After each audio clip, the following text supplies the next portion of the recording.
Days, Catholics, clergy and anyone who wanted to share a moment of faith or history have queued up to pass by his open coffin and pay their respects. The final mourners entered the basilica early on Friday evening. In all, 250,000 people made the pilgrimage. Throughout the day, there was a build-up of mourners trying to get to the basilica doors before they closed. With such a monumental event now so close, in St. Peter's Square we saw acts of spiritual togetherness. Poland's Archbishop of Warsaw spontaneously blessing medics. But a sense of solemnity gave way to mounting tension amongst pilgrims facing a cut-off time to get into the basilica. People struggled to stay together, the feeling of jeopardy whether they would or wouldn't make it in to see the body of Pope Francis before the doors closed growing. By now it was so busy, this family from Switzerland gave up hope of reaching the square, let alone Pope Francis's coffin. Others had a resolute determination to push forward. Anita Gargaro has travelled non-stop from Ecuador since the Pope died. How many days have you been travelling? 2-3 days now. Non-stop, just to get here? Yeah, we no sleep. They're my eyes. And are you worried that you're not going to make it in time because the basilica is going to close quite soon? Yeah, quite worried. Yeah, I'm quite worried. You're cutting it fine, aren't you? We are. Yes, we've just got in at 1 o'clock today. Just landed. Just landed. But we're here. Do you think you're going to make it? I hope we are. I do hope we are. The stage is now set for a global event, the world coming together for the funeral of Pope Francis. Lisa Holland, Sky News, Vatican City. Peter's Basilica, the rituals of death for a pontiff recommenced. Pope Francis's face was covered by a white silk cloth, then his casket formally closed and sealed ahead of his funeral.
to his seat in representing the King.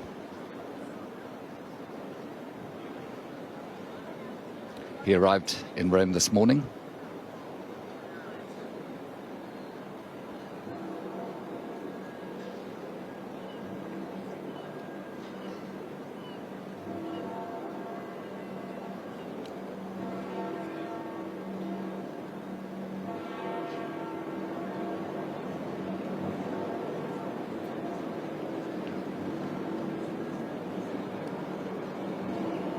There is a real sense of peace here as the Prime Minister and the Foreign Secretary and Lady Starmer are led out to their seats.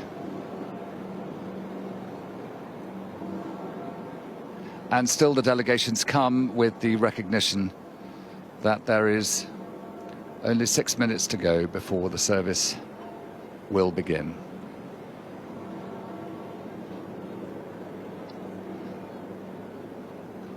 The funeral mass will be celebrated by the Dean of the College of Cardinals, Cardinal Giovanni Battista Re. As the head of the college, it is his responsibility. And the King and Queen of Spain. The King of Spain carries the title His Catholic Majesty, one of the principal privileges of the Spanish monarchy, its close association through history with the papacy and the Roman Catholic Church.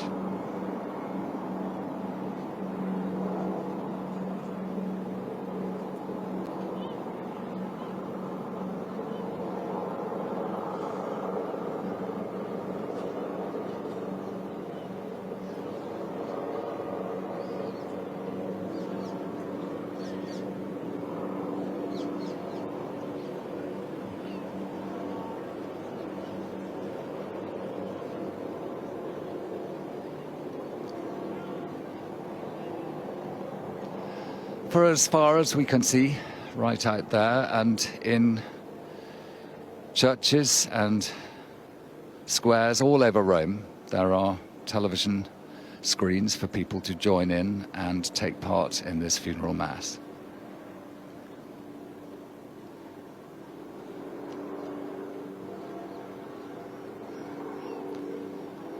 Prince Albert of Monaco, Princess Charlene,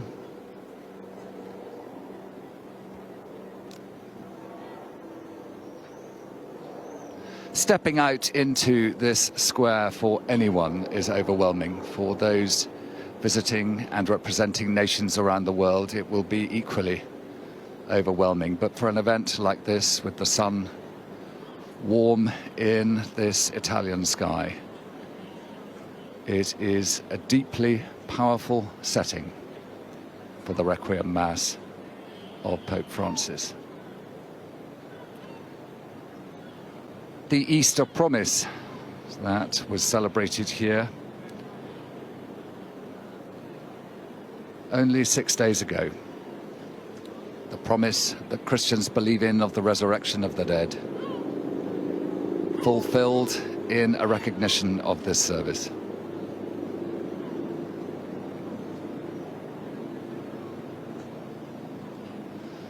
And we've been told, which would give pleasure to the memory of Pope Francis, that there was a meeting between President Trump and President Zelensky in the background, according to Vatican sources.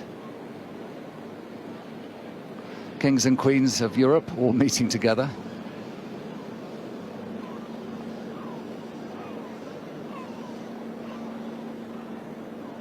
And it was a hope for peace in the world that much of Pope Francis's work was driven towards.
It is 9 o'clock.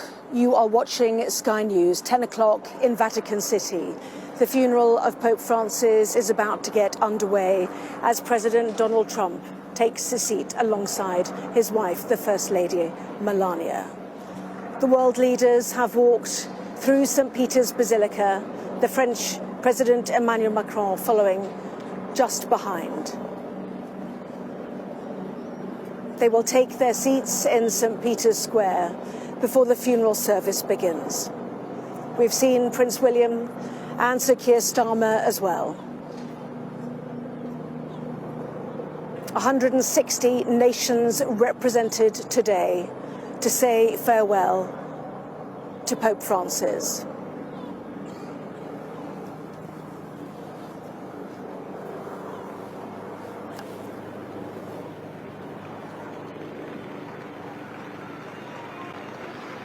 And President Zelensky also taking his place amongst those here with a reaction.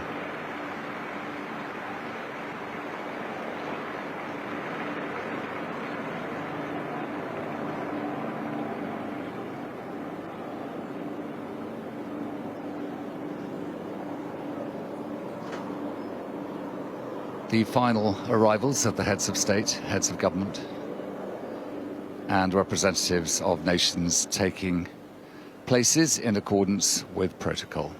Meanwhile, inside St. Peter's,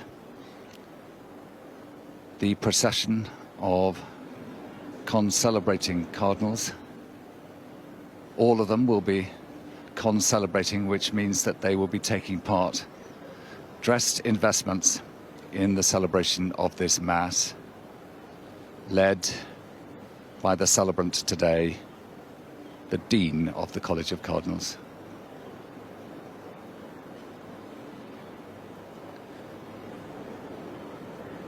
They're wearing the scarlet chasubles that represent the blood of Christ and celebrate the Passion.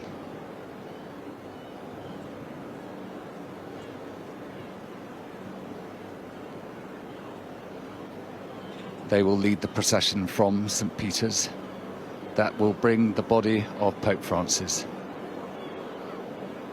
to the centre of this funeral mass.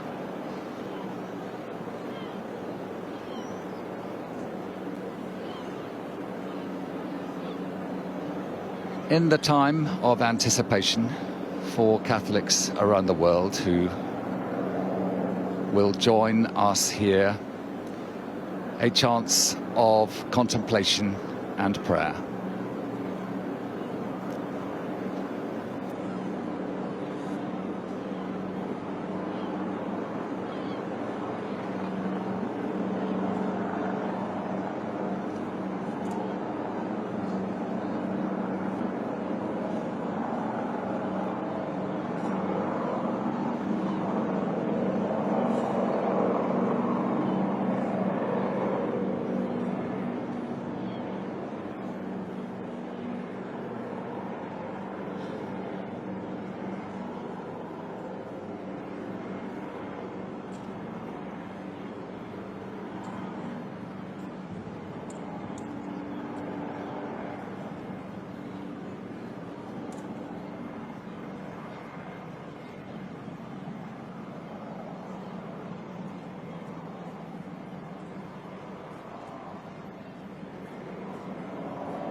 misericordiae Tue, Pater clementissime, Papa nostrum Franciscum committimus, quem Petri successore constituisti, et Ecclesiae pastorem, nuntium intrepidum verbi Tui, divinorum mysteriorum fidelem dispensatorem.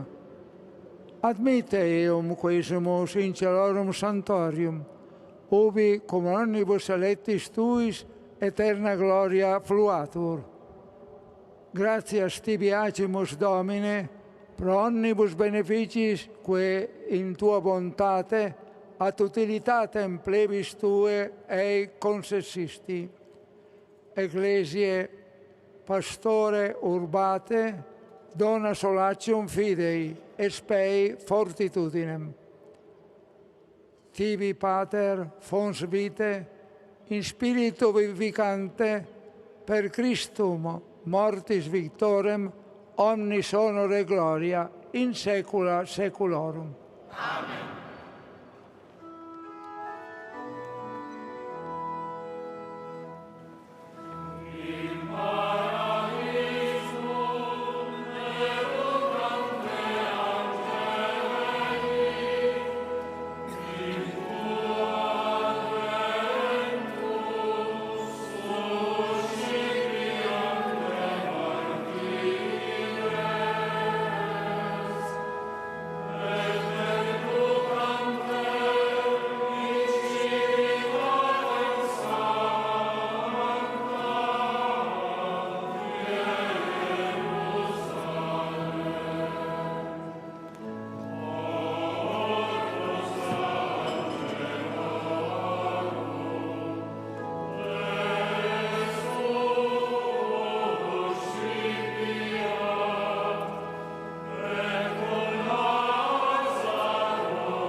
popes are normally buried in the Vatican, but not Francis.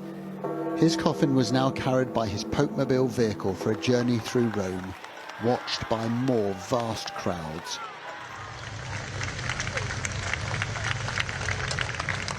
The devout and also the curious. A pope hasn't been buried outside the Vatican for more than a century. The procession passing the Colosseum, built during the reign of the second pope. Francis was pope number 266. Few have been so loved, and this was a chance for many to say goodbye.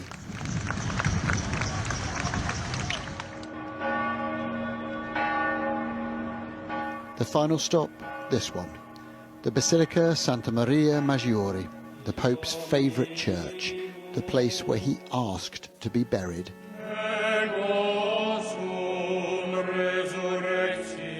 His coffin carried inside, greeted by children, roses, and by this, the image of the Virgin Mary that Francis adored.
Oui, c'est bon. Ça donne quelque chose. Attends. Super. Voilà. No, thank you. And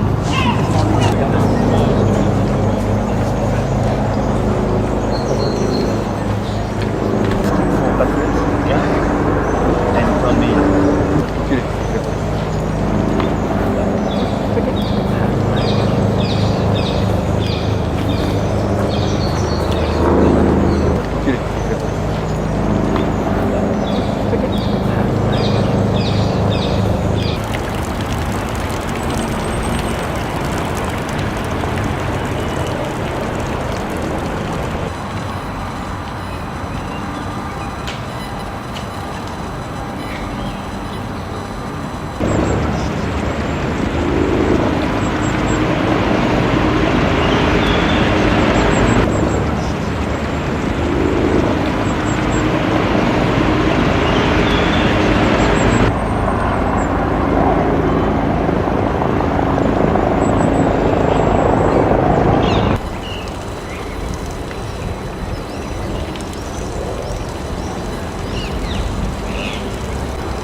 What age are they? So I was 14 and 16. Yeah, so.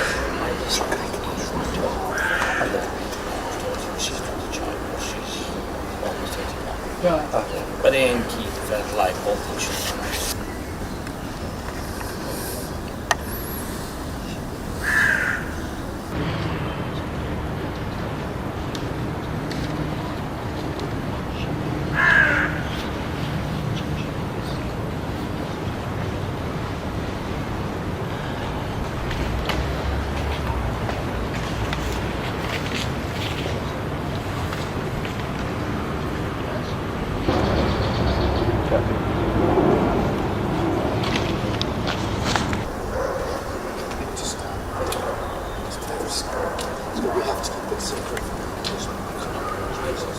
but I'm pushing hard. I'm sure we can do it in this way, really.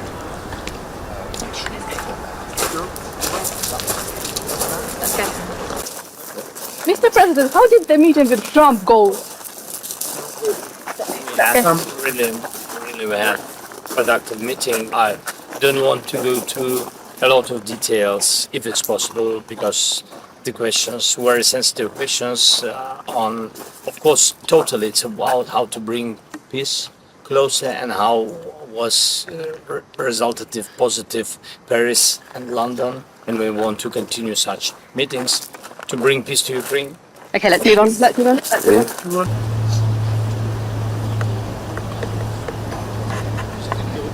Do you know?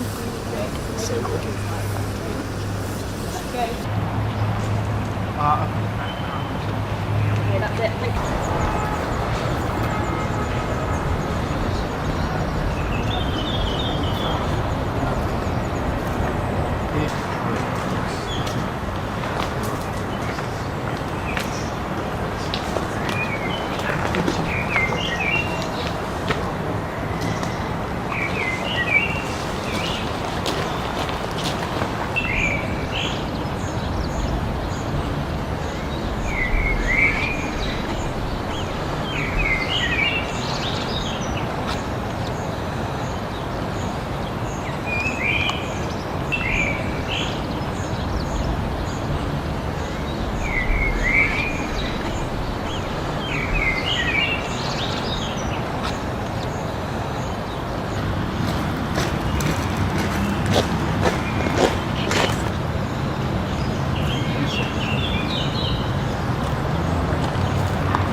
Ukrainian President Volodymyr Zelensky met Italian Premier Giorgia Meloni in Rome on Saturday. According to Associated Press, the meeting took place as Zelensky traveled to the Vatican to attend the funeral of Pope Francis. World dignitaries and Catholic faithful attended Francis' funeral in St. Peter's Square on Saturday. Despite the presence of presidents and princes, prisoners and migrants met Francis' coffin outside St. Mary Major Basilica, where he was buried, reflecting his priorities as Pope. U.S. President Donald Trump, French President Emmanuel Macron, the UN chief and European Union leaders, as well as Prince William and the Spanish royal family, were among hundreds of thousands who attended the funeral mass.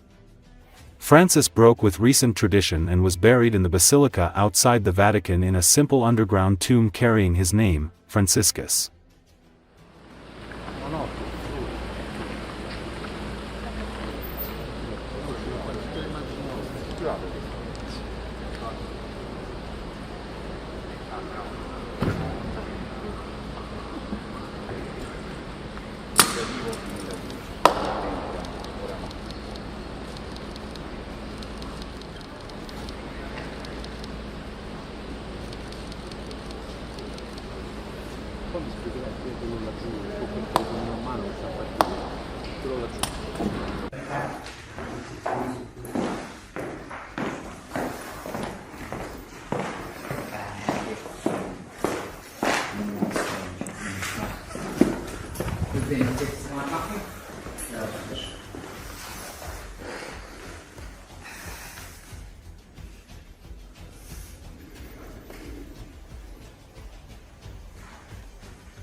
Bye-bye.